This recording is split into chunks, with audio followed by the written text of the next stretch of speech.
There are cities that become symbols, cities where the tide of history turns, cities whose names become synonymous with hell itself. Stalingrad, winter of 1942, the bloodiest battle in human history. 2 million casualties. 6 months of fighting so intense that the average life expectancy of a Soviet soldier was 24 hours. A city where men froze to death in their positions, where soldiers fought for individual rooms, individual floors, individual piles of rubble, where the Volga River ran red with blood and corpses piled so high they became defensive positions. This is not a story about Stalin or Hitler or the grand strategies that turned Stalingrad into an abattoir. This is a story about a woman, a Soviet sniper who killed 47 German soldiers in 5 months. A woman who watched her city burn, who ate things no human should have to eat, who made choices that saved lives and choices that destroyed souls, who learned that survival sometimes means becoming the monster you're fighting against. Her name was Katya Volkov. She was 19 years old when Stalingrad began. She was a factory worker, not a soldier. She had never held a rifle before September 1942.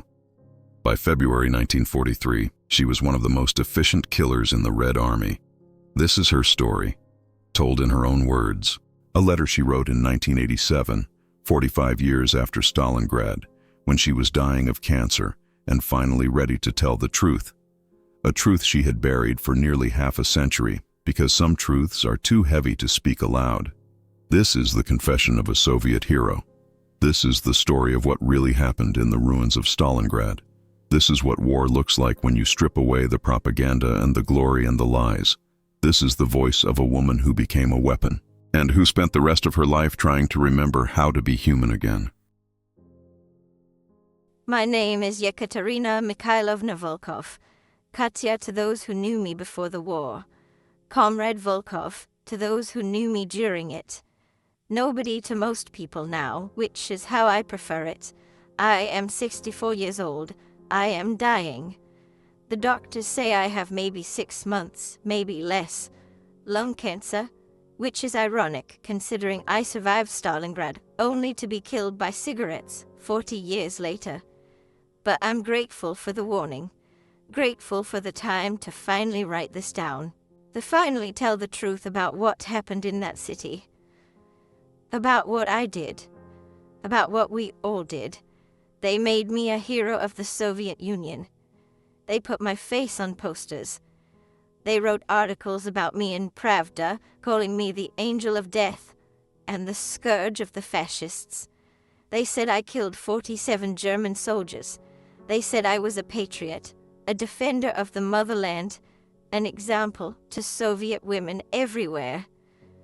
They were right about the number. I did kill 47 Germans. I remember every single one of them, their faces, the way they fell, the sounds they made. But the rest, the hero part, the patriot part, the example part, that was all lies. Convenient lies for a country that needed heroes more than it needed truth. I was not a hero. I was a survivor. And survival in Stalingrad meant doing things that would have been unthinkable before the war. Things that should be unthinkable in any civilized world. But Stalingrad was not civilized. It was hell frozen over. And in hell, the old rules don't apply. I grew up in Stalingrad. It was a good city before the war. An industrial city, yes, with factories and smoke and the constant noise of production. But it was home. My father worked in the tractor factory. My mother was a teacher. I had 2 younger brothers, Mikhail and Pavel.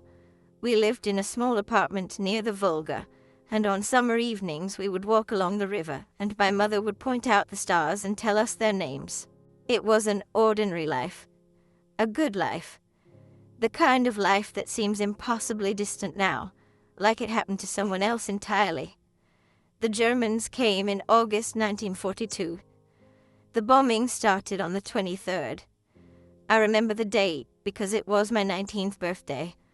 I was working a shift at the Red October factory when the siren started. We thought we had time to get to the shelters. We were wrong. The Luftwaffe came in waves. Hundreds of planes. They dropped incendiary bombs that turned the city into an inferno. The fires were so intense they created their own wind. I watched people burn alive in the streets. Watched the Volga fill with bodies of people who had jumped in to escape the flames, only to drown or die of shock from the cold water. My family was in that river. My mother, my brothers, my father made it to the factory shelter. We survived that first day. 40,000 civilians didn't. The city I had known my entire life ceased to exist in a matter of hours. What remained was a wasteland of rubble and ash, where every building was a fortress and every street was a killing ground. The Red Army was in chaos. Units were scattered, cut off, destroyed. The Germans pushed into the city, and we pushed back, and the fighting became something beyond comprehension. No front lines, no rear areas, just endless urban combat where you couldn't tell if the enemy was 20 meters away or 20 centimeters on the other side of a wall. Command structure broke down. Orders stopped making sense. Survival became the only objective. I volunteered for the army in September. Not out of patriotism, though. That's what I told the commissar. I volunteered because I had nowhere else to go. Our apartment was rubble. The factory was destroyed. My father had been conscripted into a workers' battalion and sent to defend a position that no longer existed. I was alone in a city that was eating itself alive. The army offered food, weapons, and a purpose. Even if that purpose was just staying alive one more day. They gave me a Mosin Nagant rifle, a beautiful weapon, actually. Simple, reliable, accurate. They gave me 20 rounds of ammunition and told me to kill fascists. They didn't give me any training. There was no time for training. They put me in a unit defending the Barakadi factory complex and told me not to waste bullets. Ammunition was more precious than life. You could always find more soldiers. Bullets had to be brought across the Volga under constant fire. I killed my first German on my third day. He was maybe 30 meters away, moving between buildings. I didn't think. I just aimed the way my father had taught me when we went hunting rabbits before the war. And I pulled the trigger. He fell. I remember feeling surprised that it was so easy. I had expected it to be harder, to feel more significant. But he just fell like a puppet with cut strings. And then someone was yelling at me to move because return fire was coming in. And that was it. My first kill. The first of 47. They noticed I could shoot. An officer, a lieutenant named Ivanov, saw me make a long shot across the factory yard, dropped a German machine gunner at maybe 150 meters. He asked if I wanted to be a sniper. I said yes. Not because I wanted to kill more efficiently, but because snipers operated in pairs or alone, and that meant less time in the mass charges, less time in the meat grinder assaults where entire companies were wiped out in minutes. Snipers had value. They were kept alive longer. It was a survival calculation, nothing more. They gave me a scope, a PU 3.5x scope, mounted on my Mosin Nagant. They gave me a spotter, a young man named Dmitri who was maybe 17 and lied about his age to enlist, and they sent us into the ruins to hunt Germans. That's what it was. Hunting. You found a position with good sight lines and concealment. You waited. You watched for movement. You identified targets. Officers first. Then machine gunners. Then anyone stupid enough to expose themselves. You took the shot. You moved before they could zero in on your position. You repeated until you ran out of targets or ammunition or luck. Dmitri lasted 2 weeks. Sniper hunting was a priority for the Germans too. They had their own snipers, good ones, some of them veterans from years on the Eastern Front. Dmitri made a mistake, exposed his silhouette against a window for just a moment. A German sniper put a round through his head. I was lying right next to him. His blood sprayed across my face. I didn't move. couldn't move. If I moved, I'd be next. So I lay there next to my dead spotter for 6 hours, until darkness fell, and I could crawl away. After Dmitri, I worked alone. Alone was better. Alone meant no one to worry about but yourself. Alone meant no one to watch die. I developed a routine. I would move positions every night, never staying in the same place twice. I would find a hide in the rubble, often in a crater or a collapsed building, somewhere with multiple exit routes. I would wait and watch and kill and move. I became very good at it. 47 confirmed kills over 5 months. That put me in the top tier of Soviet snipers, though I was never as famous as Zaitsev or Pavlichenko. I preferred it that way. Fame meant propaganda duties, meant being pulled off the line for morale tours. I wanted to stay in Stalingrad. Not because I loved killing, but because leaving meant acknowledging what I had become, what we had all become. The cold was worse than the Germans. By November, the temperature was dropping below -20°C. We had no winter uniforms, no proper coats or boots. We wrapped ourselves in whatever we could find: newspaper for insulation, rags torn from the dead, German coats when we could get them. The cold killed as surely as bullets. Men froze to death in their positions. Frostbite was epidemic. I lost 2 toes on my left foot to frostbite in December. The medic just cut them off with a knife, no anesthetic, and told me I was lucky it wasn't worse. And then there was the hunger. God, the hunger. The supply situation was catastrophic. We were supposed to get 800 grams of bread per day. We were lucky if we got 200. Often less, often nothing. The bread was mixed with sawdust to make it last longer. It gave you diarrhea, which killed you faster from dehydration and malnutrition. We ate anything we could find. Rats, crows, leather from boots boiled until it was soft enough to chew. Carpenter's glue mixed with water for the protein. Anything. Some units ate their dead. I know because I saw it. I came across a position one night where Red Army soldiers were cutting meat from German corpses frozen in the rubble. They looked at me. I looked at them. Neither of us said anything. I moved on. What could I say? I hadn't crossed that line yet, but I was close. We were all close. Hunger does things to your mind, makes you think things you never thought you could think, makes you consider options you never knew existed. I crossed a different line in December. I killed a man who was trying to surrender. He was a young German soldier, couldn't have been more than 18. I had him in my scope, clearly visible at about 80 meters. He was wounded, bleeding from his leg, trying to crawl toward our lines, with his hands up, calling out "Kamerad" over and over. He wanted to surrender. He wanted out of the nightmare just like the rest of us.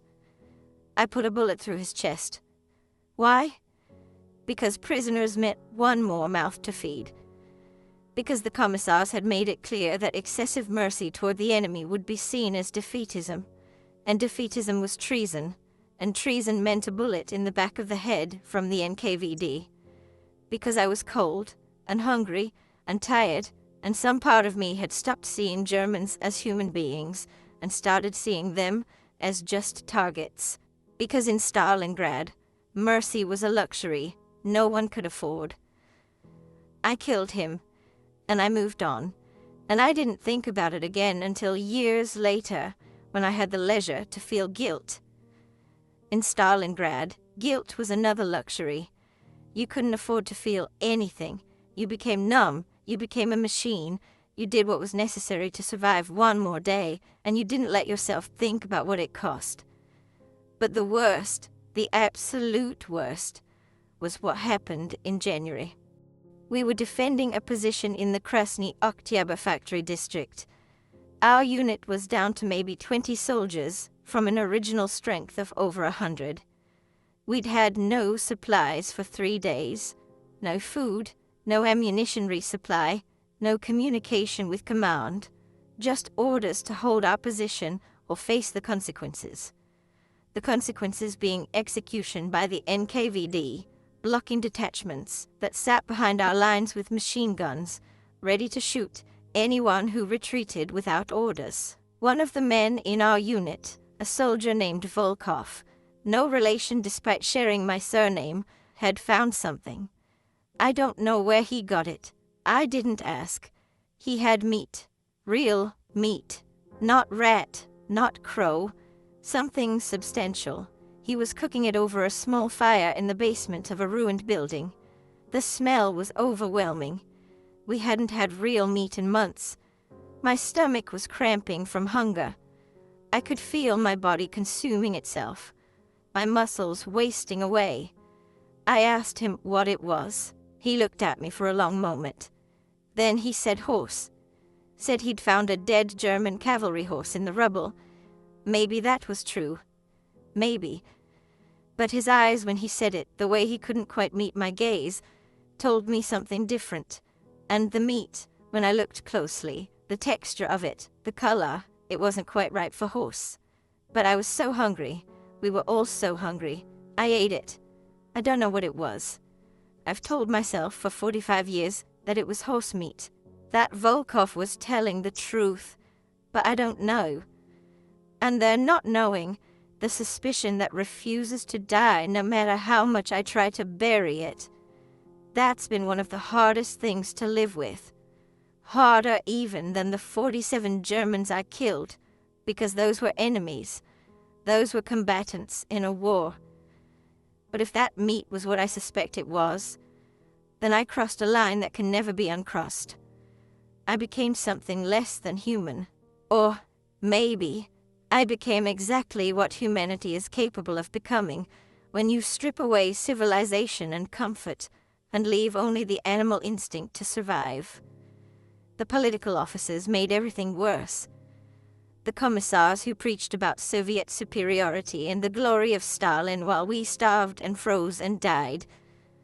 They had slightly better rations than us. Not much better, but enough to notice. Enough to breed resentment.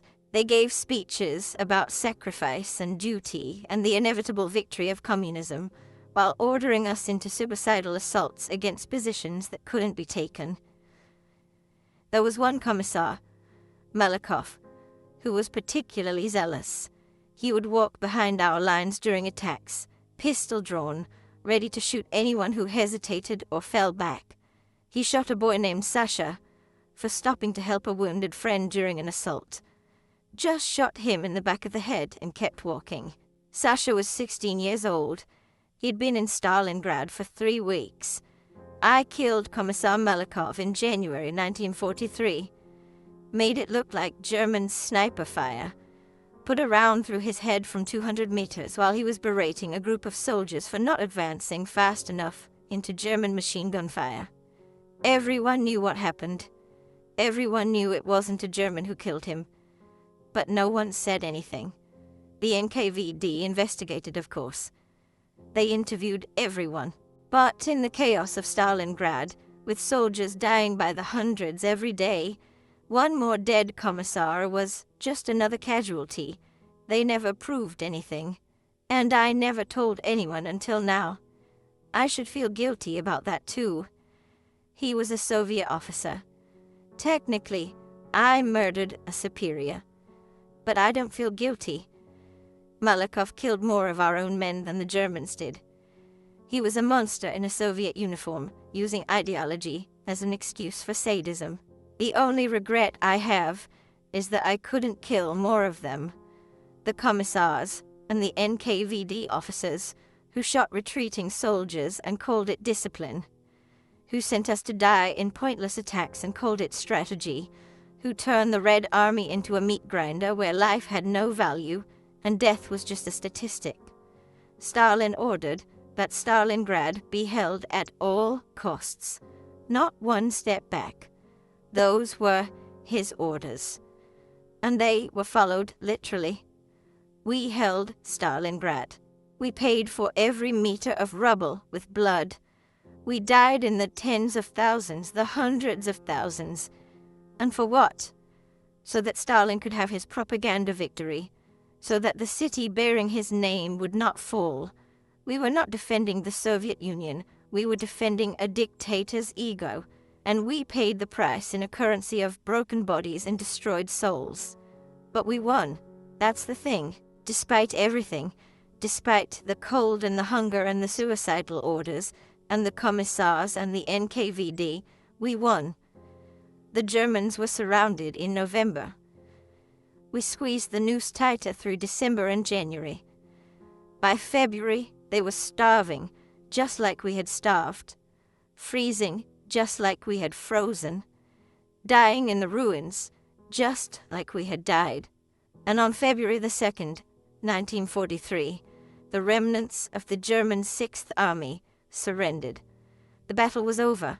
I survived. Out of the original defenders of Stalingrad, maybe 1 in 10 survived. I was one of the lucky ones, if you can call it luck. I was emaciated, 50 pounds lighter than when the battle started. I had frostbite scars and lice, and probably a dozen diseases. I had watched everyone I knew die. But I was alive, and for a while, that seemed like enough. They gave me medals. They made me a hero of the Soviet Union. They paraded me around to boost morale, to show that Soviet women could fight and kill and win. They wrote articles about me. They put my picture in newspapers.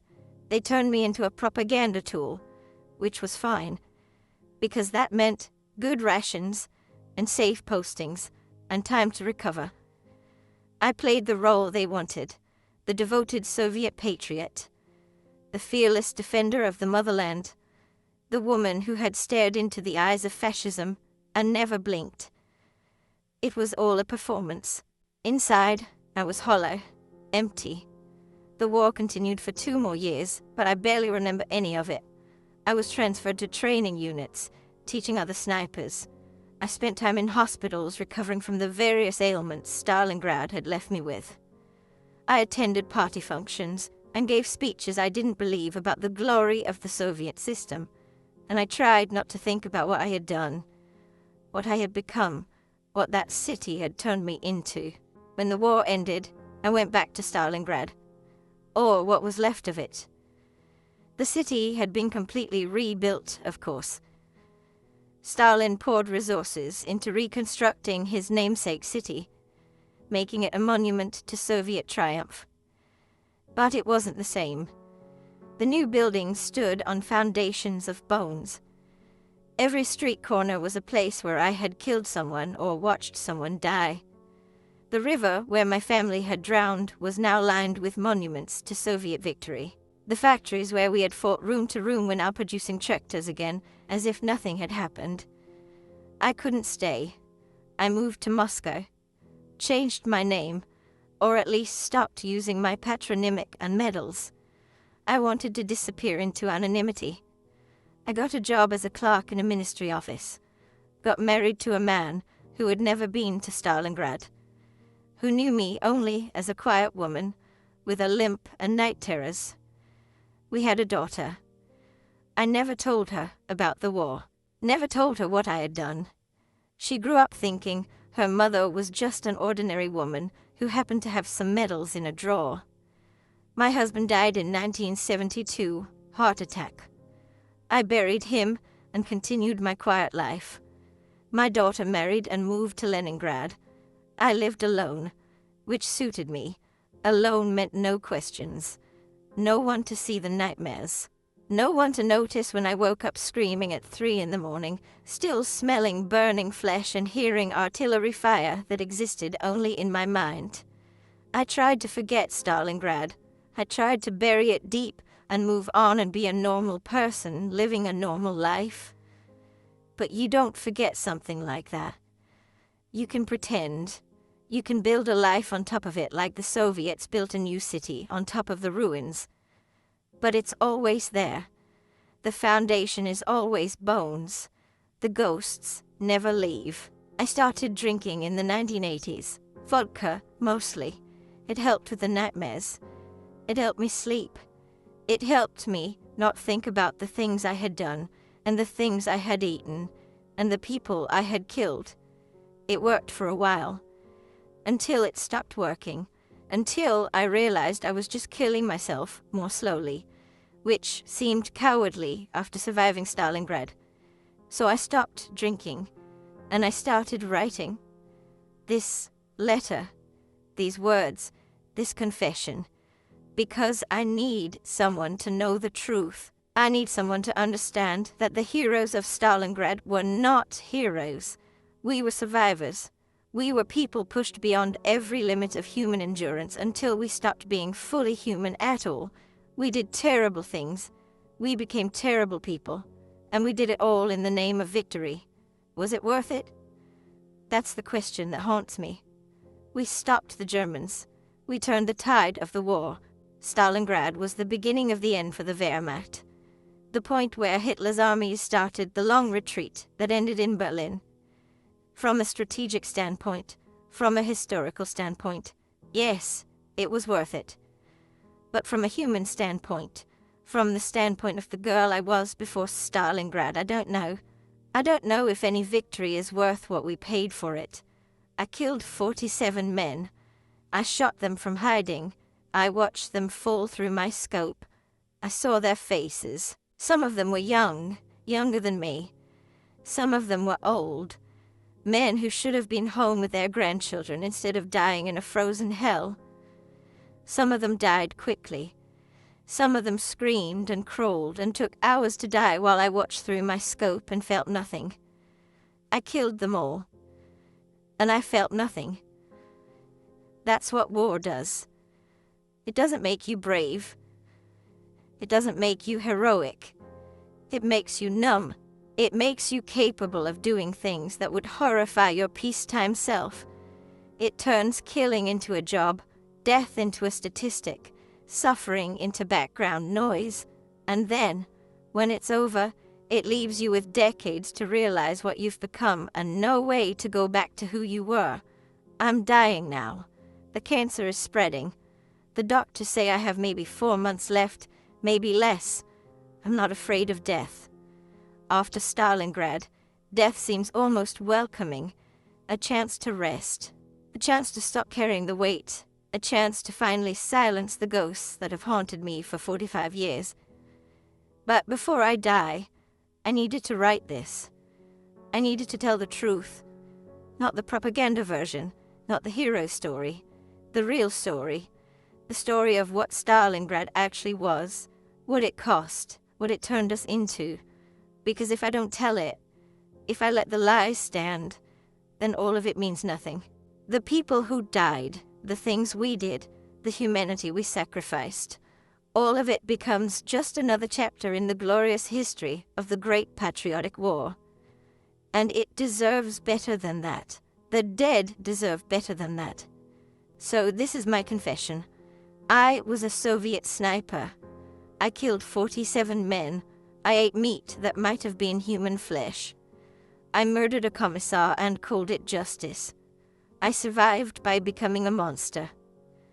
And I lived with it for 45 years by pretending it never happened, by hiding behind medals and propaganda, and the comfortable lie that we were heroes defending the motherland. But we weren't heroes. We were just people trying to survive in conditions no person should ever have to endure. We did what we had to do. We crossed lines that should never be crossed. We became things we never imagined we could become. And we did it all in the name of victory. In the name of Stalin. In the name of the Soviet Union. Was it worth it? Ask the Germans we killed. Ask the civilians who burned in the streets. Ask the soldiers who froze to death in their positions. Ask the people who starved. Ask the ones who resorted to cannibalism. Ask the dead buried in mass graves under the monuments to Soviet glory. Ask me, and I'll tell you the truth. War is never worth it. Victory is never worth the price. And anyone who tells you differently is either lying or wasn't there. Because if they had been there, if they had seen what I saw and done what I did, they would know. They would understand. There are no winners in war, only survivors.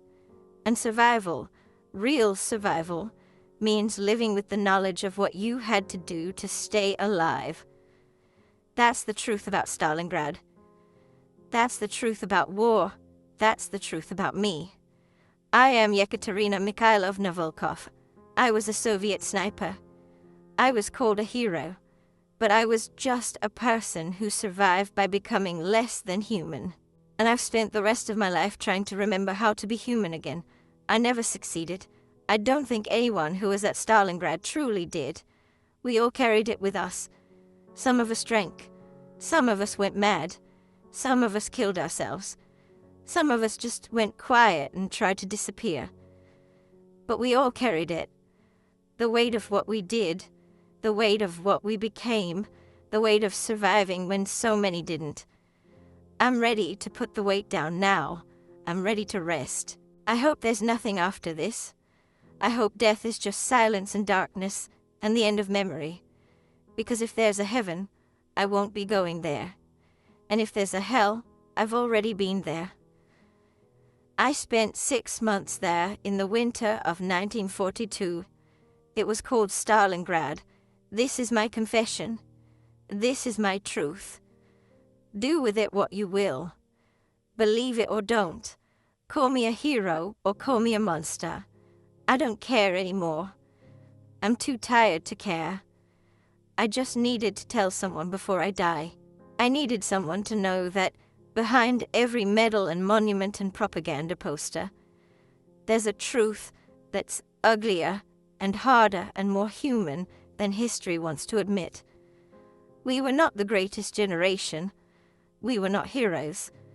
We were just people who survived hell. And survival, we learned, sometimes requires you to become the devil yourself. Forgive me. Or don't. It doesn't matter. I stopped forgiving myself decades ago.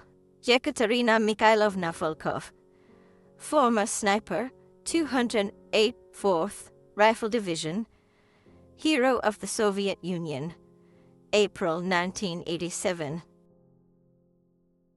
Yekaterina Volkov died on August 23, 1987, exactly 45 years after the bombing of Stalingrad began, exactly 45 years after her 19th birthday. The date was not a coincidence. Those who knew her said she had been waiting for that specific day, that she wanted to die on the same day her old life ended and her new one began, that she wanted to close the circle. This letter was found among her possessions by her daughter, who was devastated by what she read. For years, she couldn't decide whether to destroy it or share it. In 1995, after the fall of the Soviet Union, when it was finally safe to tell truths that had been buried for decades, she published it anonymously in a historical journal. It caused controversy. Veterans called it slander. Historians called it invaluable. The Russian government ignored it. But the letter did what Katya wanted. It told the truth, not the propaganda truth, not the comfortable truth. The real truth about what happened in Stalingrad, about what war does to people, about the cost of survival, about the line between hero and monster, and how thin that line really is. There were thousands of women like Katya in the Soviet military, snipers, pilots, machine gunners, tank drivers. They fought and killed and died alongside the men. Some were celebrated as heroes, some were forgotten. Some, like Katya, tried to disappear into anonymity and spent the rest of their lives carrying the weight of what they had done. This is their story. This is the voice of those who survived not by being brave or heroic, but by being willing to do whatever it took to see one more sunrise. Who crossed lines that should never be crossed. Who became things they never imagined they could become. And who lived with the consequences for the rest of their lives. War does not make heroes. It makes survivors. And survival is not glorious. It's brutal and ugly and morally complicated in ways that propaganda can never capture. Katya Volkov understood that. She lived it. And 45 years later, with nothing left to lose, she finally told the truth about it. If this story moved you, if it made you understand something about war that you didn't understand before, please let us know. Leave a like, Subscribe to this channel, and in the comments tell us where in the world you're listening from. Because these stories need to be told. These voices need to be heard. Not the propaganda versions, not the comfortable versions, but the real versions, the true versions, the ones that show us what war actually costs. Thank you for listening. And remember, there are no winners in war, only survivors. And survival is its own kind of hell.